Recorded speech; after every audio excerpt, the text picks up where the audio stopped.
Hello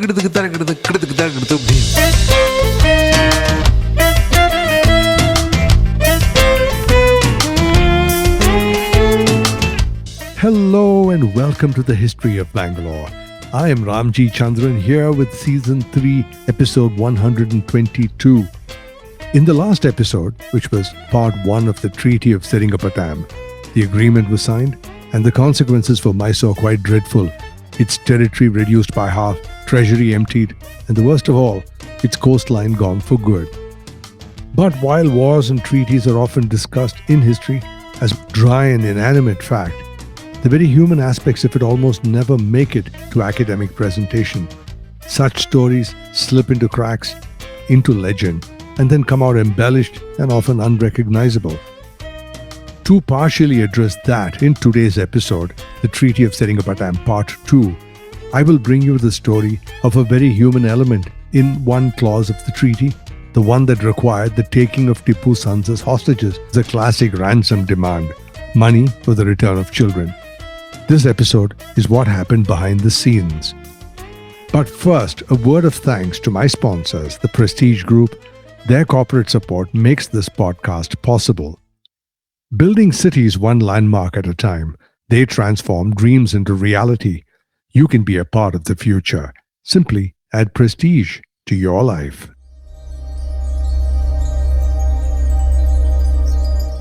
The Treaty of Seringapatam took half of Tipu Sultan's kingdom and most of his treasury. But the British wanted more than a signature on a document and a promise to pay. They wanted a guarantee that Tipu would actually pay what he owed. So one clause in the treaty demanded human collateral, 2 of Tipu's own sons to be handed over and held hostage by the British until the debt was paid in full. Tipu had 16 sons in total according to records, and by the treaty, 2 of the oldest 3 sons were to be handed over as hostages. The oldest 3 boys were Fateh Haidar, Abdul Khalik and Muizzuddin. We know that these 3 were the oldest also because of a set of portraits painted by Thomas Hickey, a British artist working in Madras.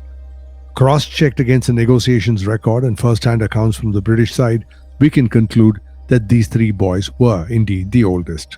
Or so it seemed. The question now was which 2 of the 3 would Tipu send in to be jailed by the British?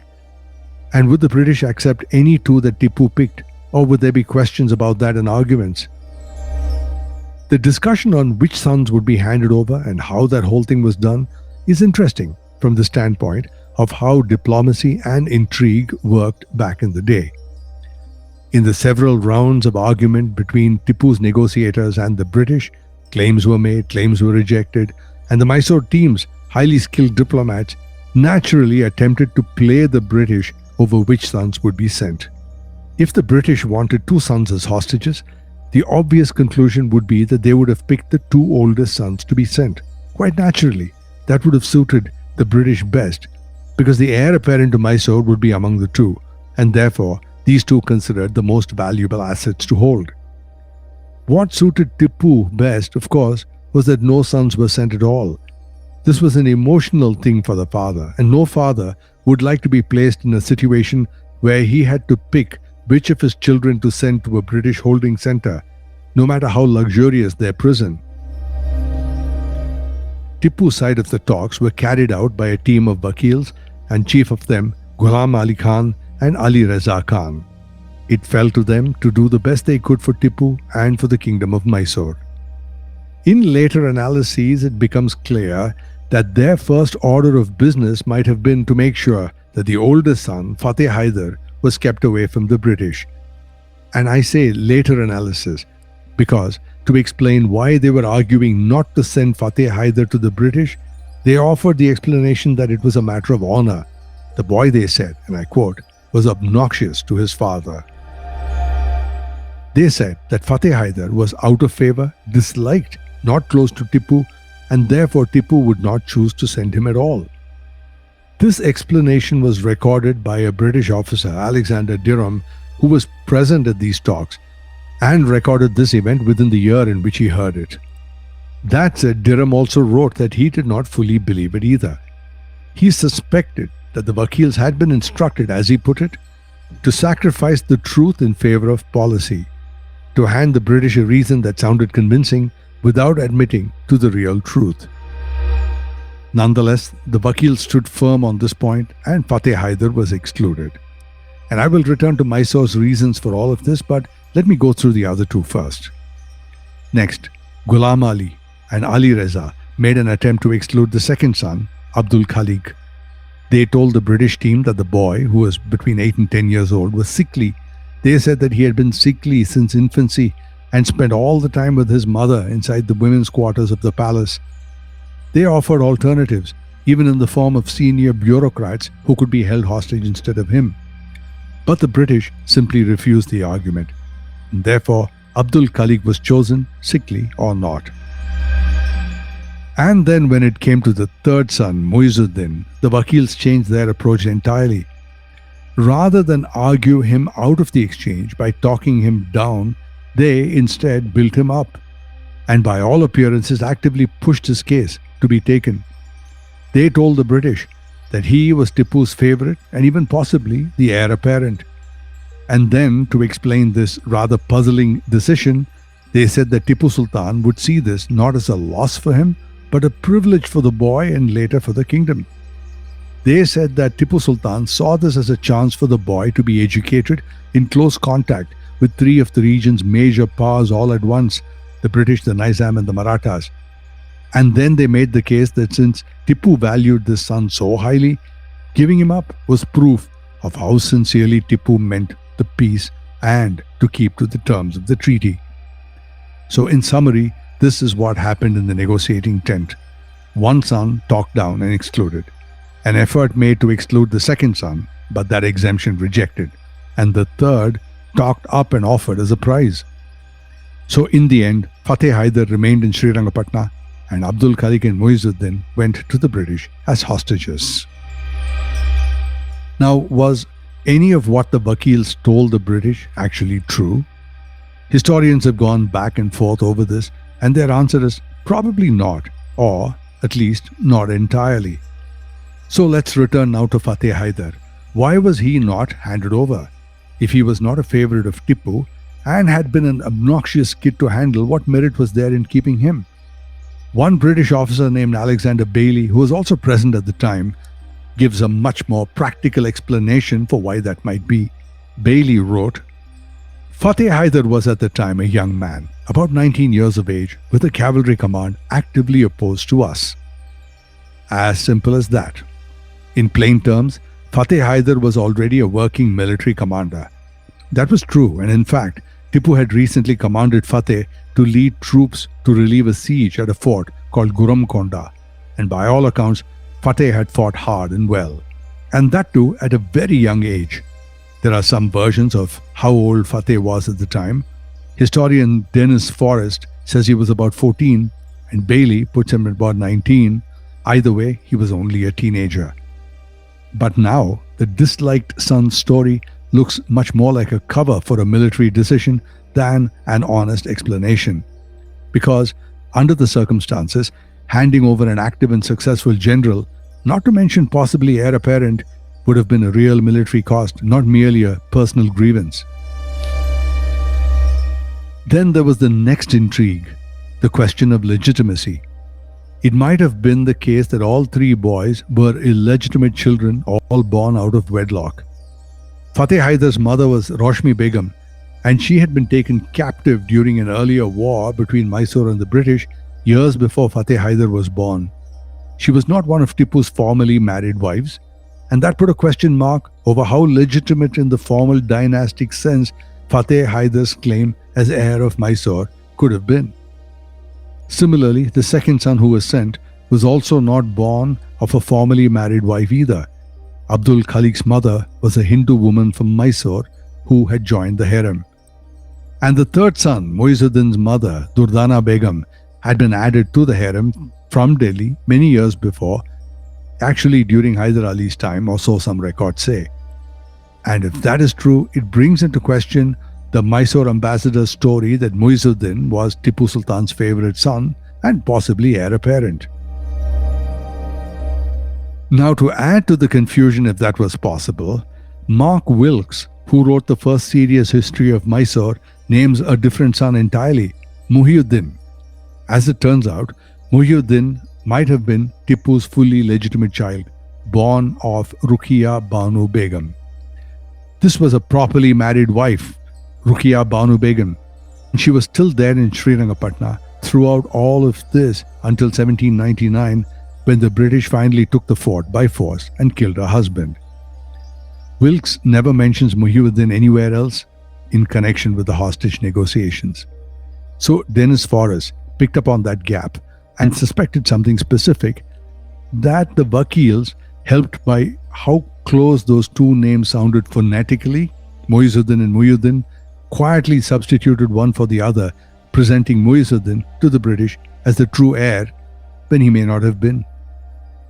And if Forrest is right, Cornwallis and every chronicler who wrote about this event afterwards were working from the wrong name. Muhyiddin wasn't fictitious or hidden away for good. He did turn up later, exiled to Vellore with his brothers in 1799, and he died in 1811. He was simply kept out of the room during these particular talks. The matter of taking a son's ruler as hostage was not new to Indian history. There was a precedent for all of this, if you might remember, if you followed this podcast from the beginning. In season 1, I told the story of Veera Ballala III and the last Hoysala, that after the fall of Halebeedu in 1311, Ballala's son Virupaksha was taken to Delhi as a hostage, held in the name of the Sultan Alauddin Khilji until Ballala paid the tribute, and then the boy was returned to his father on the 6th of May 1313.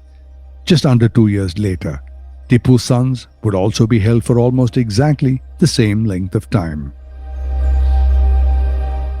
And now for a well-earned commercial break, and when I come back, let's talk about the terms of the arrangement and how the handover itself played out. And that's where I'll go right after this.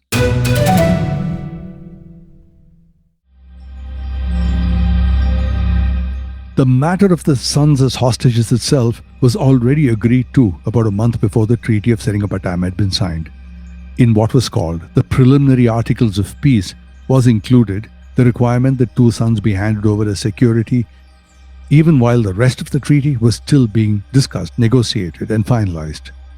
The preliminary treaty had been signed on the night of 23rd of February 1792. The princes were due to arrive at the British camp on the 25th of February, but they did not arrive on schedule. Tipu's envoys explained why. The distress of the family in parting with the boys had made it impossible to get them out of the fort on time, they said. And then they added that Mysore astrologers had deemed that day itself to be inopportune and unlucky, and therefore they requested the British for one more night. It was too much of a wrench for the mothers of the boys to just hand them over, and the palace was in deep distress over the loss of these two sons to the British. Nonetheless, the negotiators told the British that should they insist, they would bring the princes out that very evening, but British lead negotiator John Kennaway agreed to wait until morning. So on the morning of the 26th of February 1792, the two princes left the fort of Seringapatam. Abdul Khalik, 10 years old, Muhyiddin, sometimes known as Moinuddin in British sources, only 8 years old. Major Durham, who watched the procession leave the fort, wrote down what he saw in detail. Each prince rode an elephant in a silver howdah, attended by their father's vakeels, also mounted on elephants. Ahead of them was a line of camel couriers and several standard bearers carrying small green flags fixed to rockets. Behind the standard bearers marched 100 pikemen, carrying spears inlaid with silver, these being ceremonial weapons. A guard of 200 sepoys and a party of cavalry brought up the rear. Tipu Sultan watched from the ramparts above the gateway as this entire procession with his two sons rode out towards the British camp. The Seringapatam fort saluted the princes as they left. The British lines saluted them again as they arrived in Pandavapura, French Rocks, 21 guns each time. Cornwallis met them at the door to his tent. He did not wait for them to be brought in to meet him. He went to greet them personally. He embraced them, led them inside himself, one hand for each child. Colonel John Floyd, who commanded Cornwallis's cavalry throughout the campaign, stood right behind him as he received the two boys. And this was a detail preserved because Floyd himself is shown standing there in the painting that was later made of the scene. Ghulam Ali, the head vakeel, accompanied the princes, spoke on Tipu's behalf. He told Cornwallis, these children had been, until that very morning, the sons of the Sultan, his master. Their situation was now changed, and now they must look up to his lordship Cornwallis as their father. Cornwallis replied in kind. He told the vakeels that he had only one son of his own in the world, and that Tipu's boys would receive, in his words, the most honorable and respectful attentions, treated with equal kindness and affection as his only son. Each prince was given a guard of honor and a gold watch. In exchange, they presented Cornwallis with a Persian sword. News of the ceremony reached London in some months, and by most accounts was received there with considerable enthusiasm. The event, according to one later account of the painting's history, led to a lot of jubilation in the British press. It stirred public curiosity about events in far-off Mysore. There was one popular print sold in London at the time that carried the title, Tipu Sahib's two sons delivered up to Cornwallis as hostages after he had so gloriously conquered that proud Sultan at Seringapatam. London also struck a medal to mark the occasion.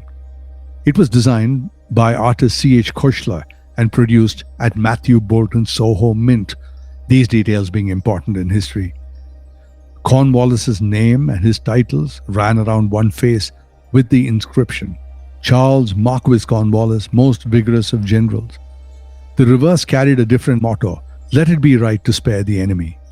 Beneath it, the inscription recorded the event more plainly, Tipu Sultan defeated, hostages received. Where the medal spoke of mercy, the print actually spoke of conquest. Two different registers, two different sounds, describing the same event of the same afternoon. The two princes were held for the next 2 years in British custody at Madras. Ghulam Ali Khan, the vakeel who had accompanied them, did not return to Seringapatam after the handover. He was made custodian of the princes for the length of their captivity and stayed with them in Madras for the full 2 years. In March 1794, once Tipu had paid the indemnity in full, Abdul Khalik and Muizuddin were returned to Seringapatam. Cornwallis had kept his word about them being treated well. 10 years before this ceremony at Yorktown, Cornwallis had surrendered his army to the Americans and the French. He had not handed over his sword in person. He had sent a subordinate to do it because he could not face doing it himself. He arrived in India, still carrying that stench of failure. At French Rocks in February 1792, there he was, receiving a defeated ruler's sons with his own hands, and ceremonial Persian swords that were offered to him this time, in a ceremony his own side chose to call friendship. London had struck a medal for him.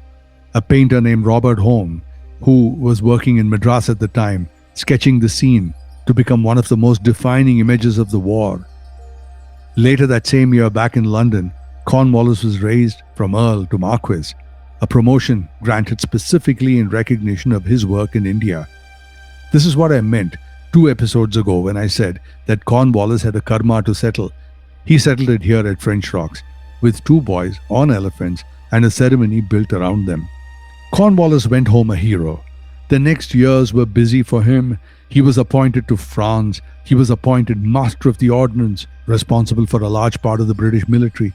He was made Lord Lieutenant of Ireland. The resurrection he had been chasing since Yorktown was, as far as he was concerned, complete. And then in July 1805, he returned to India as Governor General for a second term. In October 1805, that year, few months later, India claimed its own karma and Cornwallis died of a fever in Ghazipur. He is still buried there. Crippled forever by the Treaty of Seringapatam, Mysore was left to live.